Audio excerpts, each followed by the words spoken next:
संगीत समाज से आकाशवाणी लोक सेवा केंद्र में भजन और लोक गायिका से ये हमारा भजपुरिया समाज आपका बहुत सम्मान करता है, पार्टी बहुत सम्मान करती है कि आपने इस लाइन से जुड़े हुए थे। मैंने पहले ही बताया कि अच्छी चीजें पहले निकल जाती हैं। तो जो भी परिवार के बच्चे खुले हैं माता रानी की सेवा में श्रद्धांजलि में आए, सबका भावभीनी श्रद्धांजलि है। किसी को दुख की बात नहीं है क्योंकि सबको ही जाना है, थोड़ा पहले जाता है थोड़ा बेकार में होता है, अंदर नारी का है, सबको ही जाना है। सही बात। अरे केहू ने खलाया किया जो ताजी के माई जली के आसमान के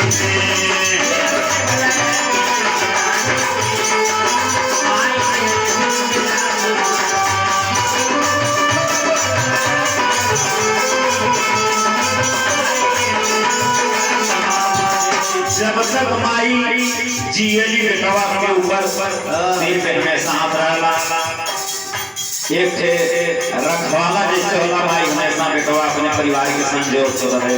पैसे कोई के